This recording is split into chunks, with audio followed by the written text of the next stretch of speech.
Blog Talk Radio.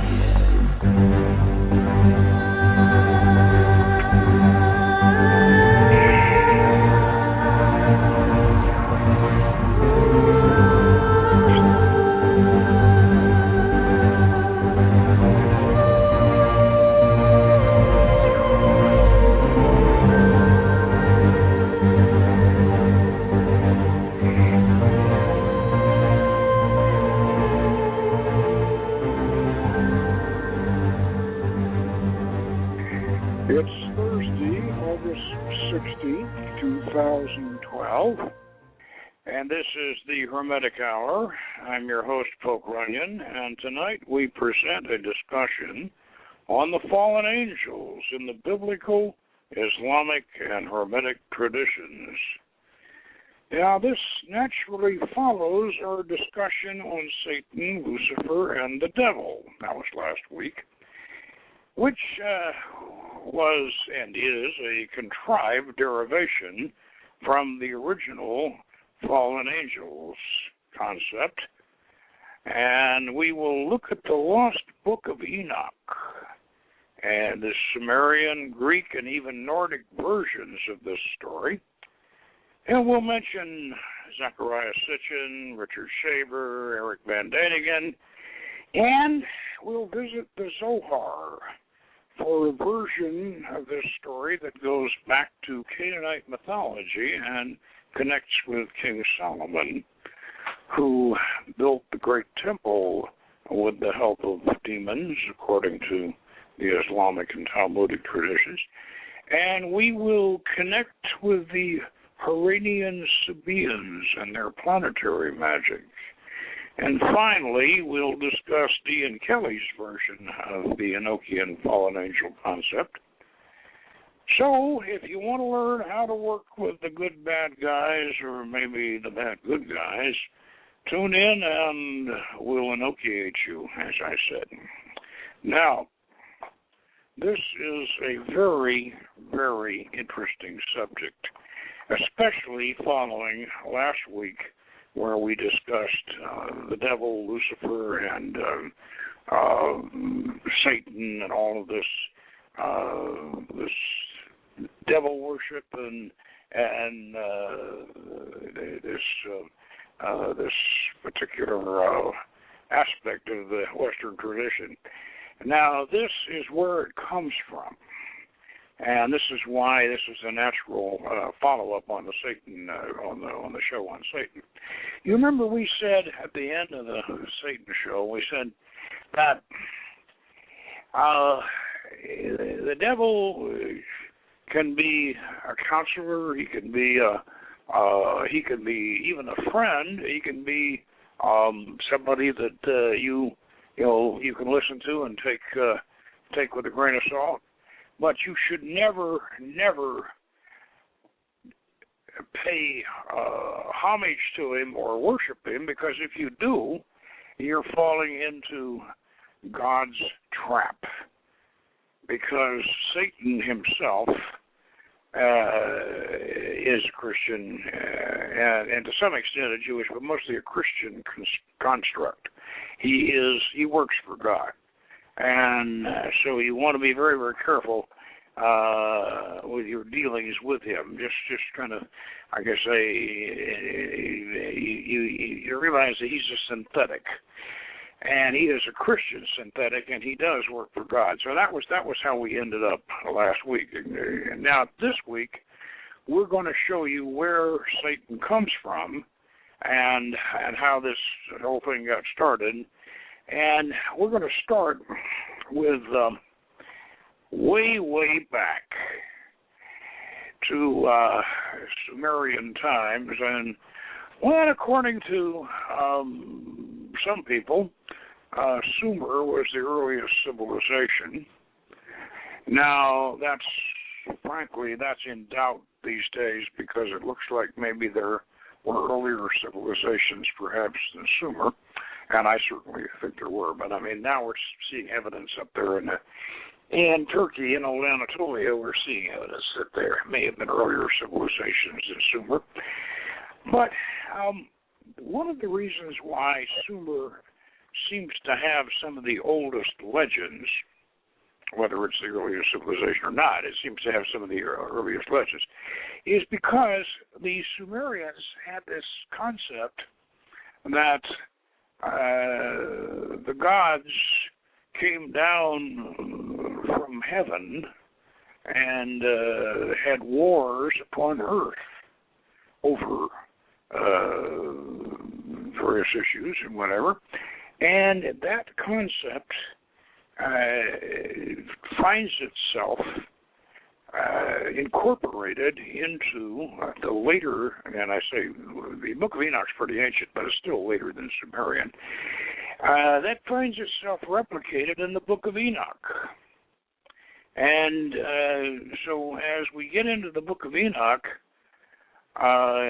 you want to kind of keep in mind that this is a version of the so-called Anunnaki of the Sumerian tradition, the Anunnaki being the sky people, the people who came down and well, according to Zechariah Sitchin, his interpretation of these scriptures, and he is a Sumerian scholar, so and his interpretation has been criticized, but then interpreting ancient Sumerian texts is such a controversial thing, such an iffy thing, that consequently we can't say Sitchin's wrong.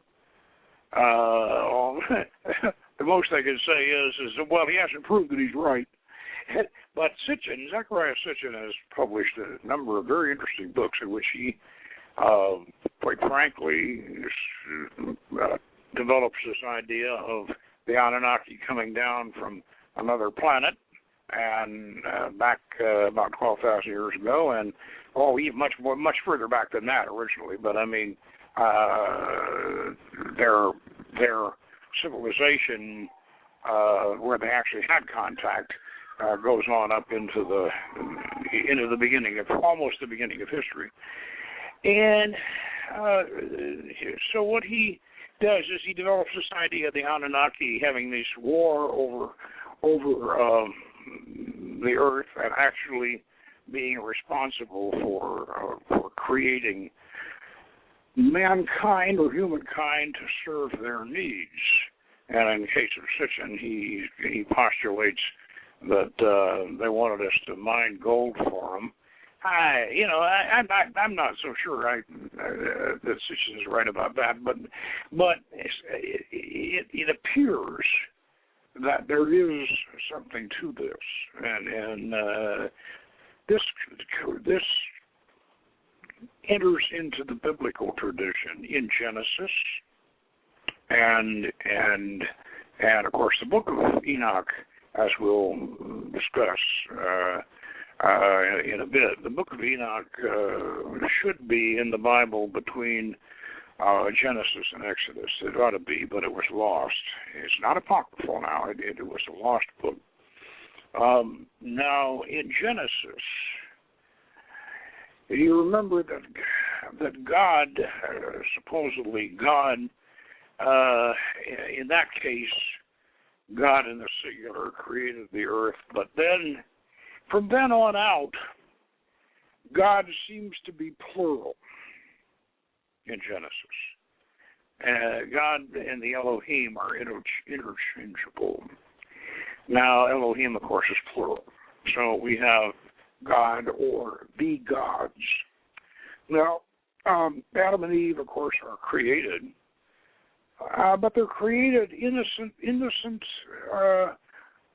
They're given a certain amount of intelligence, but not any knowledge of good and evil, supposedly.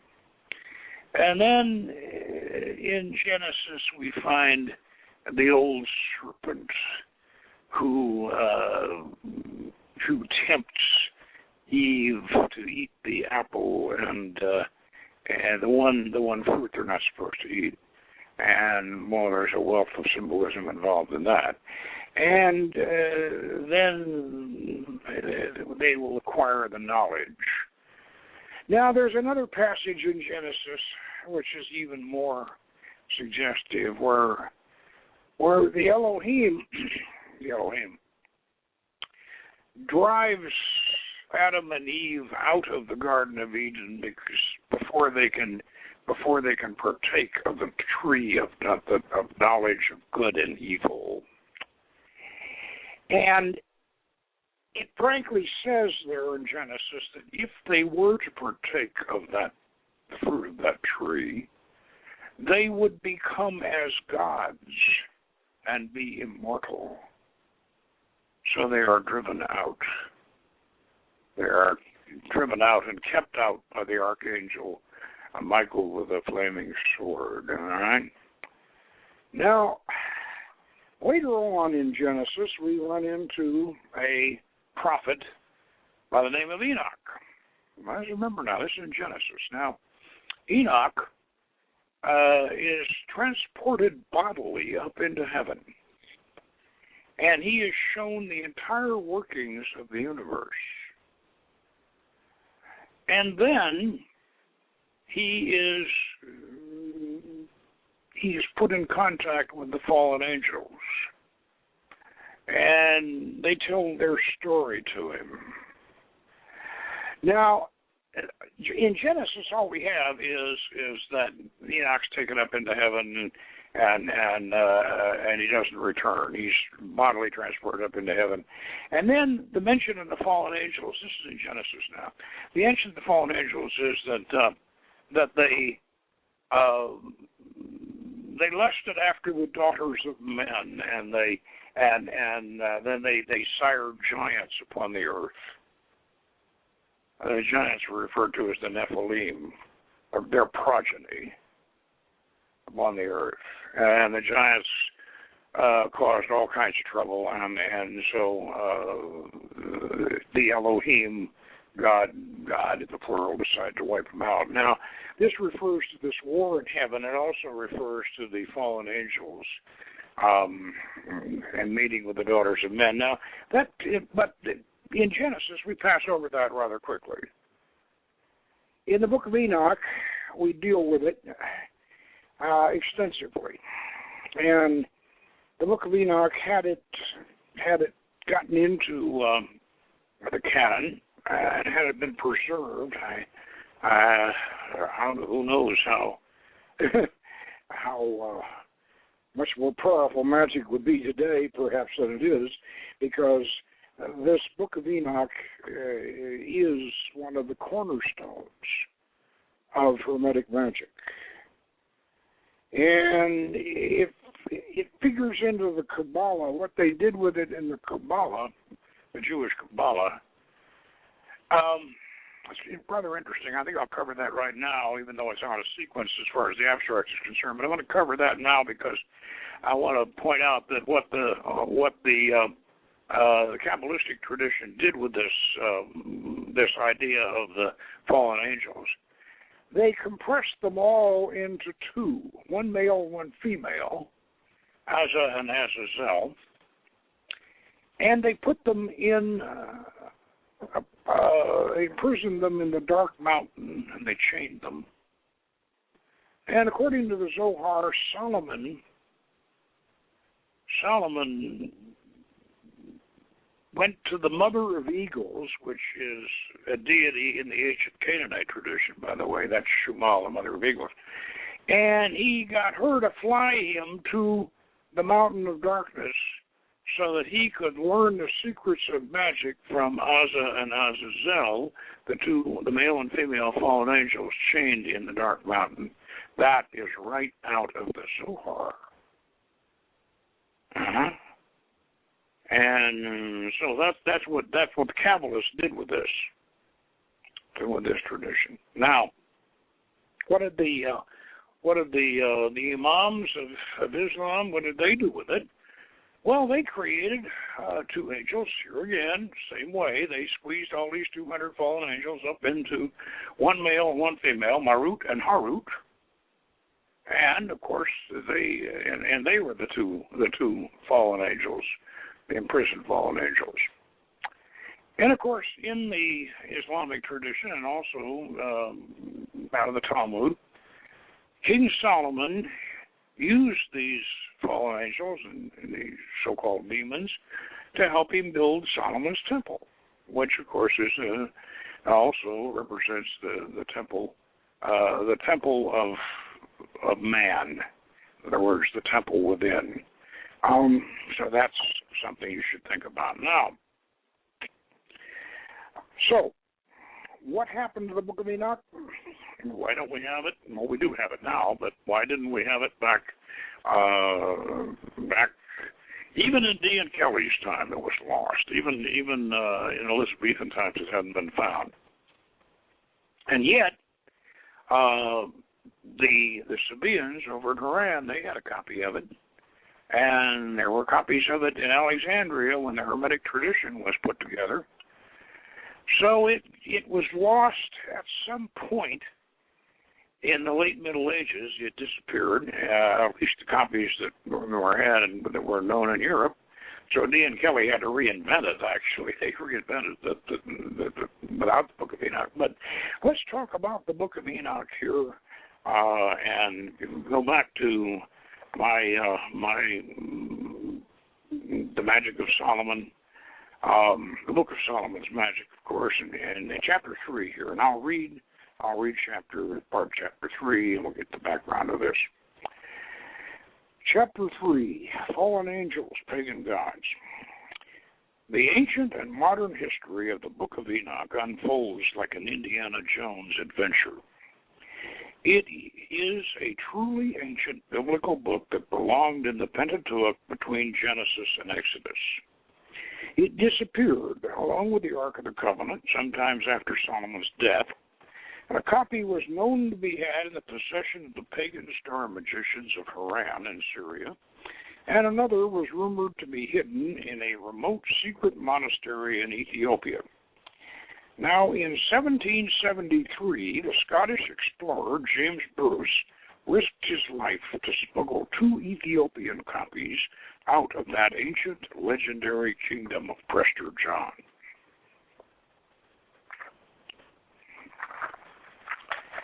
I might add here, while I'm turning the page, I might add that Ethiopia is in some ways the Tibet of the Western world.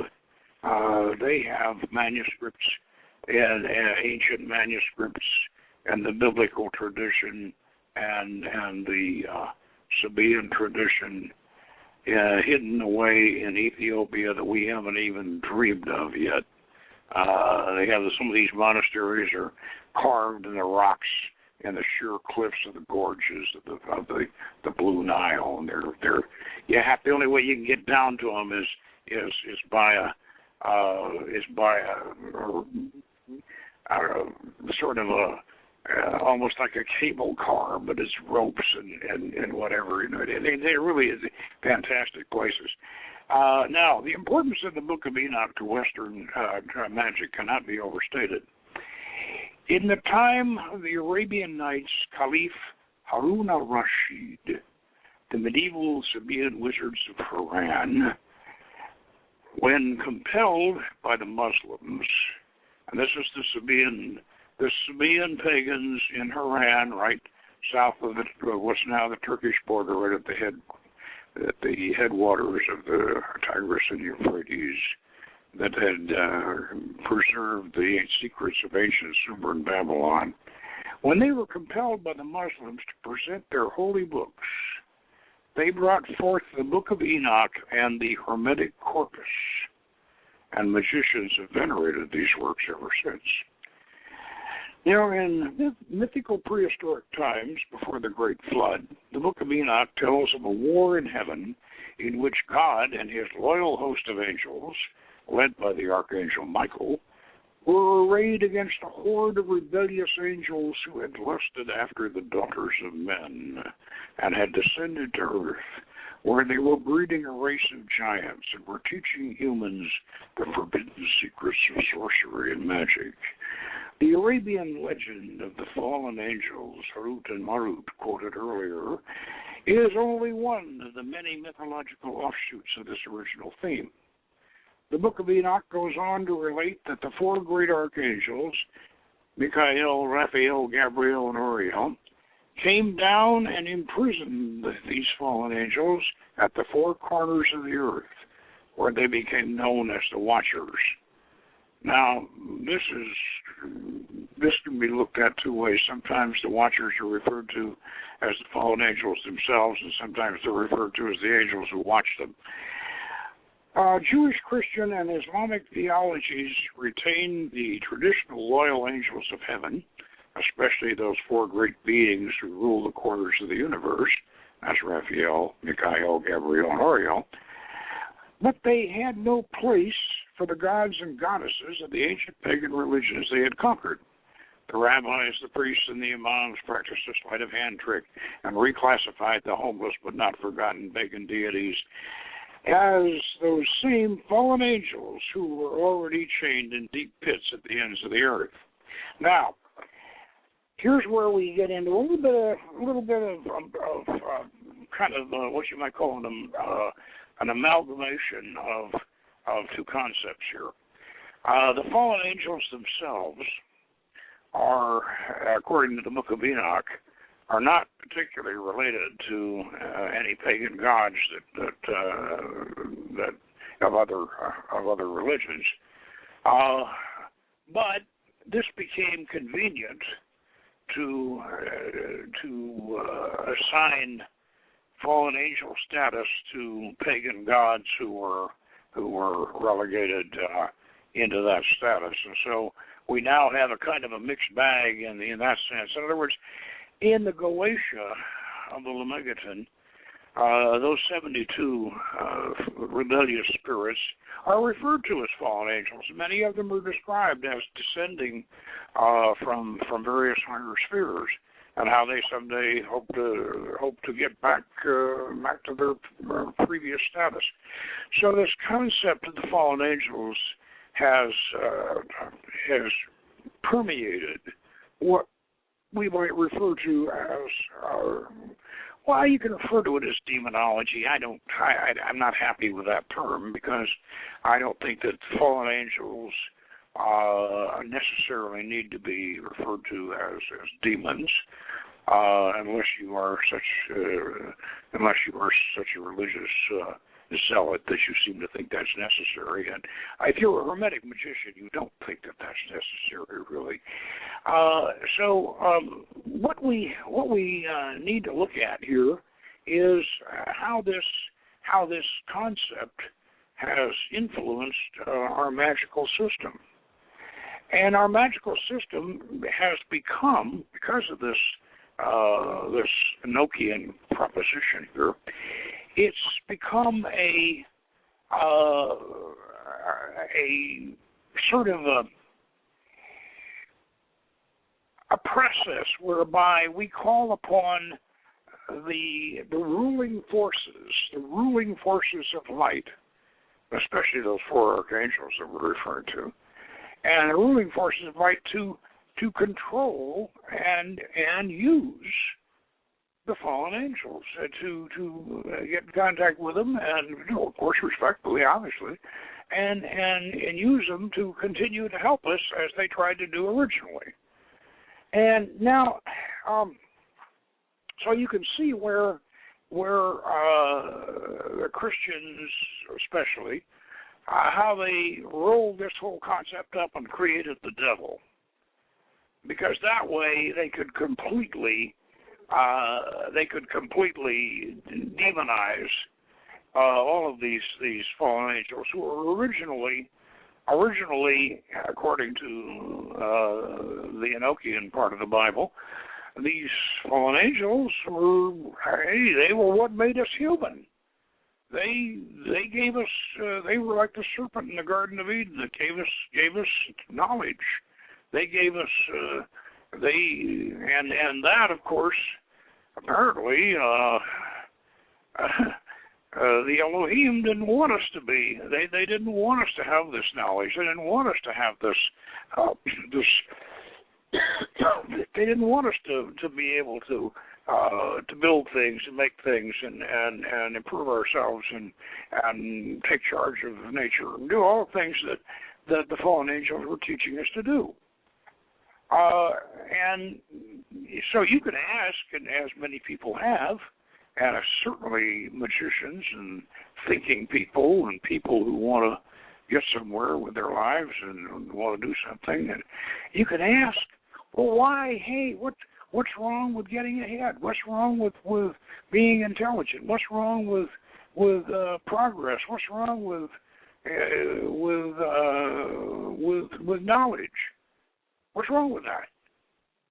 And yeah, that's a very good argument. So, therefore, there needs to be, and in magic, we certainly go along with this. There needs to be a place, an honored place, for the fallen angels and for what they were trying to teach us. Because, and yet at the same time, we must realize that we are human beings, and we should care for other human beings, and we should be sympathetic for other human beings, and we should realize that other human beings are just as divinely ensouled as we are. A lot of times they don't know it, but I mean they are.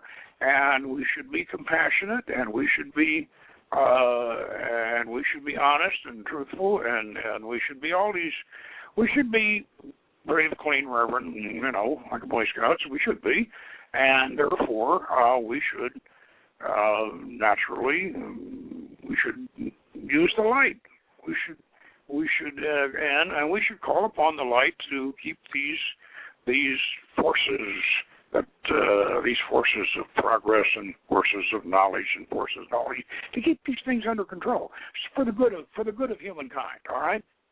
And now we're beginning to realize for the good of the planet, because even though what's good for humankind is kind of, in a way, is not very good for the planet anymore. So we have a hard job here, but we need to not totally submit ourselves to the forces of the ideas of the fallen angels and all. And so this is how Western magic really got its balance. This is how it got its balance, and now you see how the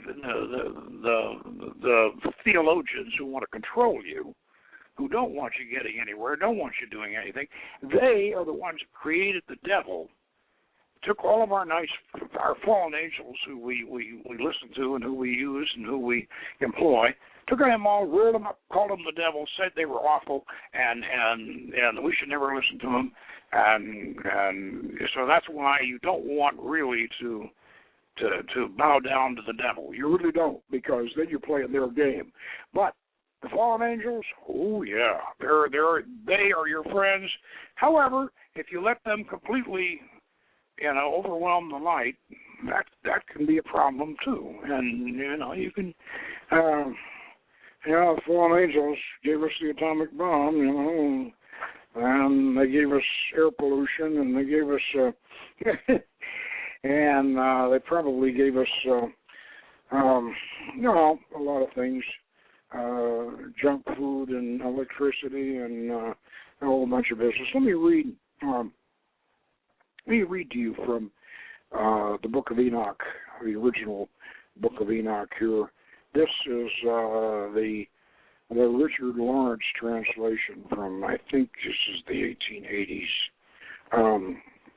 And I also have here the R.H. Charles translation. That's somewhat later. But this is directly from the Book of Enoch here. This is chapter 7. It happened after the sons of men had multiplied in those days that daughters were born to them, elegant and beautiful. And when the angels, the sons of heaven, beheld them, they became enamored of them, saying to each other, "Come, let us select for ourselves wives from the progeny of men, and let us beget children." And then their leader, Samyaza, said to them, "I fear that you may perhaps be indisposed to the performance of this enterprise, and that I alone shall suffer for so grievous a crime." But they answered him and said, "We all swear and bind ourselves by mutual exhortations that we will not change our intention, but execute our projected undertaking." And then they all swore together and all bound themselves by mutual exhortations, and their whole number was 200 who descended upon Ardis, which is the top of Mount Armon. And that mountain thereafter was called Armon because they had sworn upon it and bound themselves by mutual exhortations. And these are the names of their chiefs: Samyaza, who was their leader, Urakabarmiel, Akabil, Tamiel, Ramuel, Danel, Azkiel, Sarakanyal, Azael, Armors, Batral, Anain, Zalvebe, Samsavil, Ertael, Turel, Lumiel, Arzayal. These were their prefects of the 200 angels, and the remainder were all with them. And they took wives, each choosing for himself, whom they began to approach, and with whom they cohabited, teaching them sorcery, incantations, and the divining of roots and trees. And the women conceiving brought forth giants, whose stature was 300 cubits, and these devoured all which the labor of men produced until it became impossible to feed them. And when they turned themselves against men then they turned themselves against men in order to devour them, and began to injure birds, beasts, reptiles, and fishes, and eat their flesh one after another, and drink their blood. And then the earth reproved of the unrighteousness.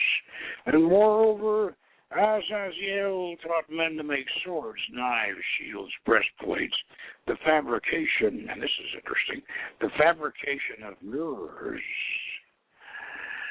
and the workmanship of bracelets and ornaments, the use of paint, the beautifying of the eyebrows, the use of stones of every valuable and select kind, and of all sorts of dyes, so that the world became altered.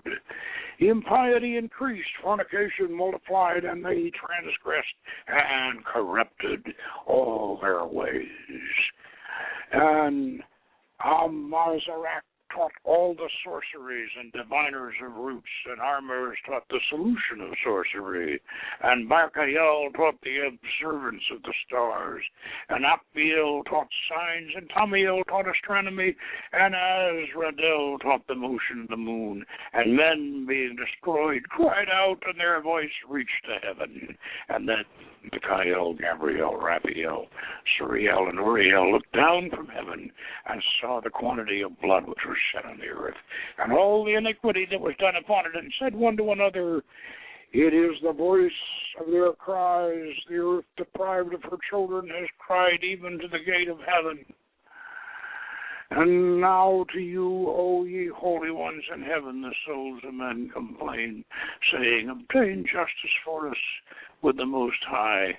And they said to the Lord the King, Thou art the Lord of lords, God of gods, King of kings. The throne of thy glory is forever and ever. And it is thy name is sanctified and glorified. Thou art blessed and glorified. Thou hast made all things, and thou possessest power over all things. And all things are open and manifest before thee. Thou beholdest all things, and nothing can be concealed from thee. Thou hast seen what Azazel has done, and how he has taught every species of iniquity upon the earth. and has disclosed to all the world all the secret things which are done in the heavens. I'll read that again. Thou hast seen what Azazel has done, and how he has taught every species of iniquity upon earth, and has delivered and disclosed to the world all the secret things which are done in the heavens. Saviazel also has taught sorcery, to whom thou hast given authority over those who are associated with him, and they have gone together to the daughters of men, and have lain with them, and have become polluted, and have discovered crimes with them, and the women likewise have brought forth giants, and thus has the whole earth been filled with blood and iniquity. And now behold the souls of those who are dead, and they cry out, and complain even to the gate of heaven, and their groaning ascends, nor can they escape from the unrighteousness which is committed on the earth. And thou knowest all things before they exist, and thou knowest these things, and what has been done by them, and thou dost not speak to us. What on account of these things ought we to do to them? Oh, right.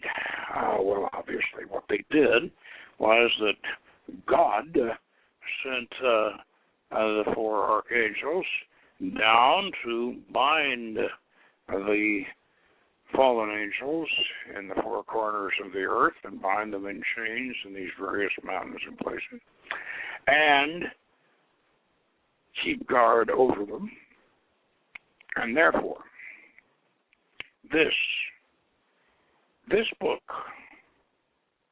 and as I said, I repeat over again, this book is not apocryphal.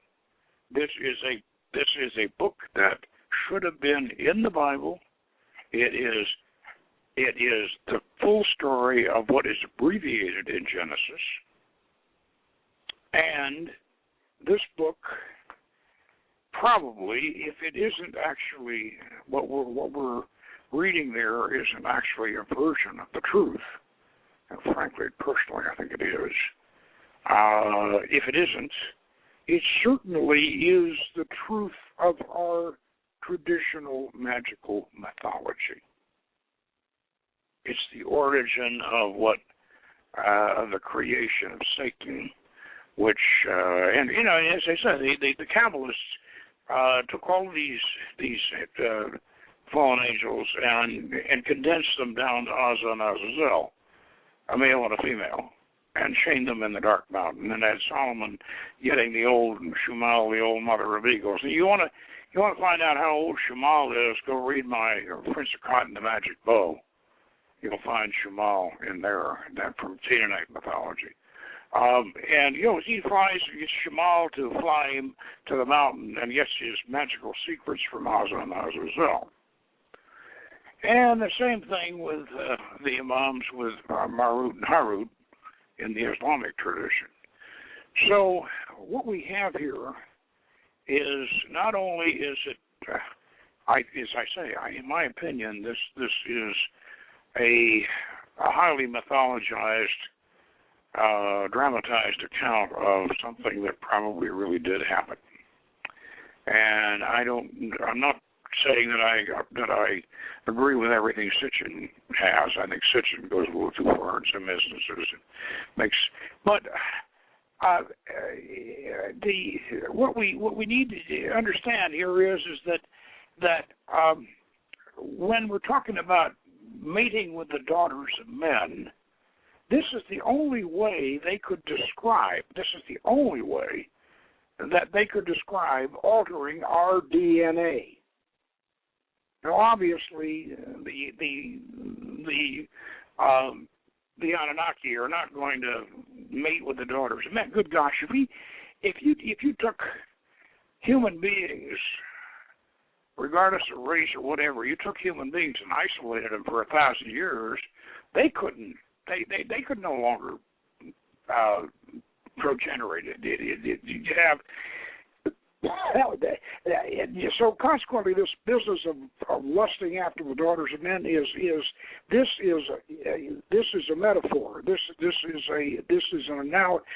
the only way they could describe genetic engineering. And I want to point out that there were two very prominent geneticists, professors at a very prestigious college or university in the East Coast, who they lost their tenure for suggesting a few years back that human DNA had been tweaked at least twice. So this is not something fanciful. Now, this same story, the fallen angels, not only is it in Islamic theology or Islamic scripture and legend, it's in the Kabbalah, it's in the Bible, we find it in Greek mythology, the legend of the Titans and Prometheus. It's very definitely in Greek mythology. It is even in Nordic mythology with Loki and Ragnarok and the giants and all of this. So there's a version of it in Nordic. And the Chinese believe that they came down from the moon and the rest of us are all Earth people. This story, this account, is very, very, very possibly has some truth to it. And if it doesn't have truth to it, it is so much ingrained in our mythology and our religion that even if it isn't true, we might as well, from a mythological point of view and a spiritual point of view, we have to give it credence. So what I'm trying to point out here is that Hermetic magic owes a tremendous debt to this Enochian proposition. Now, I said that we would relate this to D. and Kelly and Enochian, because I know a lot of you are familiar with the D. and Kelly Elizabethan version of this, and I need to point out a couple things here. That even though the Book of Enoch, as the one that the version that I just read to you, was available to magicians in Alexandria and Haran and probably even in Baghdad and certainly down in Yemen, all the way up to what we refer to as the Dark Ages. And that's, after Attila the Hun came in about 550 A.D. and our 400 something, but in that area there, where civilization kind of broke down during the barbarian invasions of Europe, all the way up to that time, there were versions of the Book of Enoch that were available to those who really wanted to find them. And of course, the clergy, both in the Orthodox Church and also in the Catholic Church, they didn't want to, they didn't want to deal with it. It was a little too hot for them. But at this, all the way from the Middle Ages, all the way up through the Renaissance, the Book of Enoch was lost. We didn't have that. Nobody could, so Dr. D was a very, very well-educated man in Elizabethan times, 007. He very, very much wanted to contact these Enochian fallen angels. But he wanted to do it under the auspices of Almighty God and the angel, do it properly. He was aware of the legend, but he did not have the Book of Enoch. So he and his scryer, Edward Kelly, they did their own. They scried up their own version of the Book of Enoch, and developed these watchtowers of the universe, and well, we've had several shows on Enochian, and I'm not going to go back and completely recap D. and Kelly's version of it, but suffice to say that if they had had the book that I just read to you, the Ethiopian Enoch, if they'd had that, I feel certain that they would have come up with something that would have been closer to the original Book of Enoch. But regardless of that, what they came up with was remarkable and very usable and certainly very powerful. But it was not correctly derived from the Book of Enoch. And we didn't get the Book of Enoch, at least in probably there were copies hidden away in Greek monasteries. We know there were copies, of course, in Ethiopian monasteries, and they had a Slavonic version of it too, that I've seen that was over in the Eastern churches, but and then there was a Jewish version of it too, but these were kept very, very they were kept under close watch. This thing, I know that what you're probably thinking is like the Necronomicon. Well, we know there's copies, but they keep them under lock and key, and nobody can see where they're. Well, actually, in a way, that was kind of true, because this is a dynamite book. I mean, it really is a dynamite book, and so there were copies, but D. and Kelly, no. Over in England, they didn't have it, and they had D. and Kelly literally went on the astral and reinvented it. And what they came up with was remarkable and insightful and very powerful, but it wasn't directly connected to this original Book of Enoch. Now, let's see here.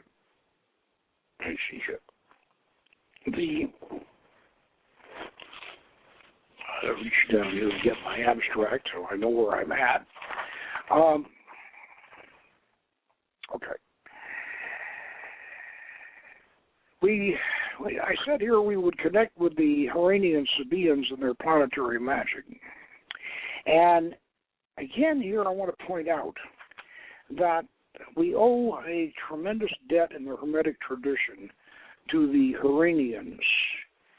And the Huranians, Haran was a city, it's still there if they haven't flooded it by now, but it's up there in the headwaters, between the headwaters of the Tigris and Euphrates rivers, right below the Turkish border, Syria. This is where the star magicians from ancient Babylon held out, and Abraham even visited them. And they held out, and they were pagans, and they worshipped the planetary deities of ancient Babylon and Assyria. And they were great astrologers, and they were great magicians, and they had temples to each of the planets. And this is the Sabaean system is, of course, in Picatrix, and it is we owe a lot to it. And there was a lot of later on, there was a lot of interpenetration between Italian Hermeticists and the Huranians. The Huranians became the wizards and the astrologers for the caliphs of Islam. They were the great magicians of the Arabian Nights. Well, and I think I told you this story before, but it really warrants. And this may just be a romanticized story, but it certainly has some validity to it. Supposedly, about 800 A.D., the Huranians were confronted with this Islamic emir and his army, who rode up to the gates of their city and said to them, "You have to become either Muslims, Jews, Christians, or Sabaeans. And I'm going to come back in a year, and if you haven't embraced one of these religions, then we're going to force you to convert to Islam or die." And so he rode off having delivered that edict.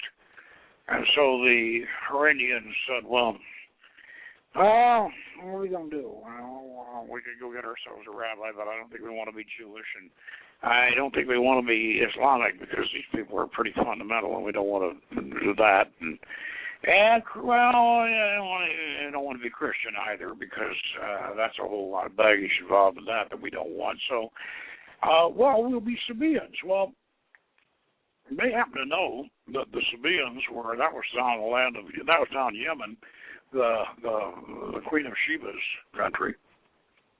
And up until very recently, recently, a couple hundred years before Muhammad, they had been a very powerful empire, switching over into Ethiopia and all, and they worshipped the planets, and they were very similar to Canaanite mythology, and they were very similar to the Iranians. And so, well, what had happened to them, of course, is their great dam burst about 200 years before Muhammad, and they overnight became impoverished. And, however, Muhammad had a lot of respect for them, and so he said he included them in and among those religions which did not have to be forced to convert. This is now the reason for that. This is why the Sabaeans became a privileged class, and they could indulge in astrology and magic and all these various dark arts, whereas pious Muslims could not, and even Sufis couldn't. So the Iranians said, well, let's be Sabaeans, okay? So we'll be the North Sabaeans. And so, and then they said, well, wait a minute now, we better have a book. That this Amir comes back, and we don't have some kind of a book, he's going to say, well, you say you're Sabaeans, and what did the Sabaeans have a book? No, they don't, really. They had a whole bunch, but nobody has them anymore. So they picked the Hermetic treatises, Commander Asclepius or whatever, and just to make sure they hedged their bet, they adopted the Book of Enoch. So those became their two holy books, and they, in turn, influenced the Hermetic tradition because they were a strong influence on the Hermetic tradition.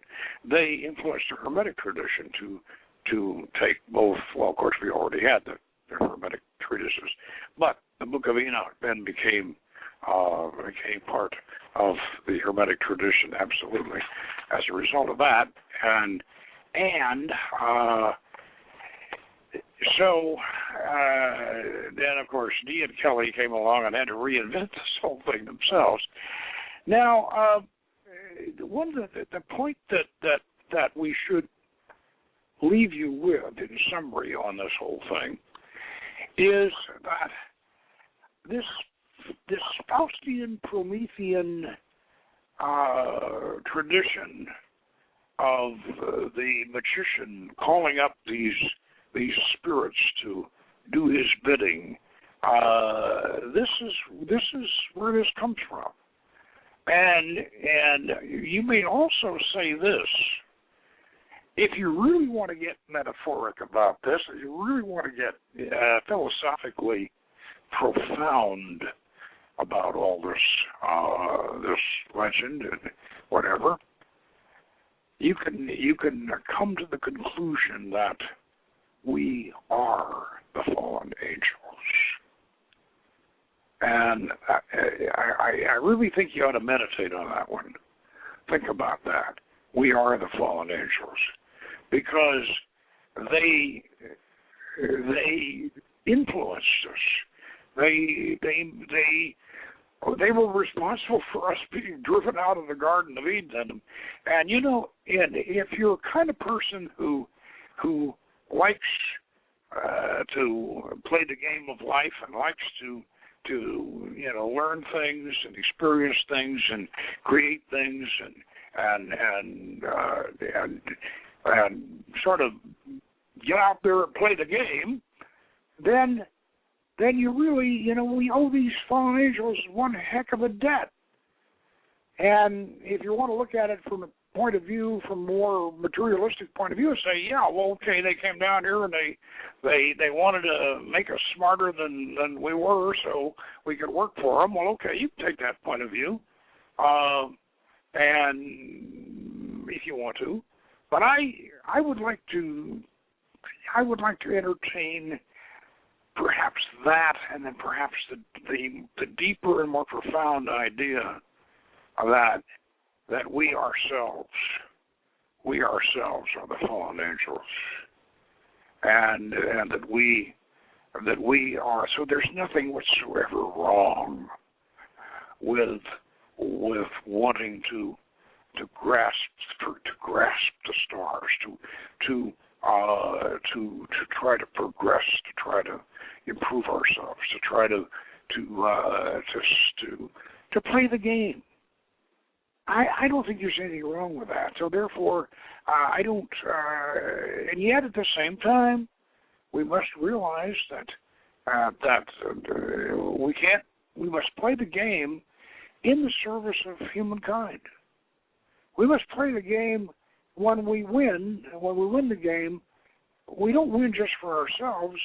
We win for our families, our friends, for our, for our people. We should contribute. Whatever we do, we should try to do it in a way that it will help other people and not hurt them. And that part of it, of course, is following the light. And that's right, that's truthful. So we can have a balance, and we should have a balance. And so there's nothing whatsoever wrong with listening to the fallen angels, with listening to the fallen angels within ourselves, and yet at the same time realizing that the forces of light will balance us and keep us from using the skills and the talents and the knowledge of the fallen angels to hurt other people. And so a balance is necessary. And this way, in this respect, I think that there's nothing whatsoever wrong or evil or whatever in manifesting the aspects of our tradition. Now, so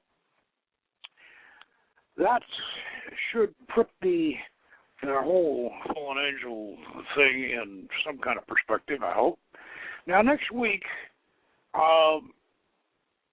following some requests, what we've been doing, we've been doing shows on things that you folks have been emailing in and saying, hey, why don't we do a show on this? Or I don't quite understand this. So next week, in order for you to answer the question of how this Western tradition gets put together and where it gets put together, what we're like we were talking about tonight, some of the elements. Next week we're going to go to Alexandria, around the first century, around that area, and we're going to try to describe and to sort out the elements, the various elements that went together, that fused together and worked together to create what we now call the Western esoteric tradition. And this Alexandrian matrix, this ferment in Alexandria where this was created, is very, very interesting. So tune in next week, and we'll go back to Alexandria, and meanwhile, good magic. When you don't go to Geico.com, car insurance can be hard. Like early 90s heavy metal hard. I'm yelling and screaming, and I'm loud. Roar! Geico makes it easy. You can review and update your policy or report a claim on Geico.com or the Geico mobile app. Because shouldn't we all have a little less stress in our lives? I'm not even upset about anything! This holiday, imagine the magic of receiving 50% off absolutely everything at New York & Company. Giving just got twice as nice. No exclusions, just 50% off absolutely everything. Hurry, the sale ends Thursday at New York & Company.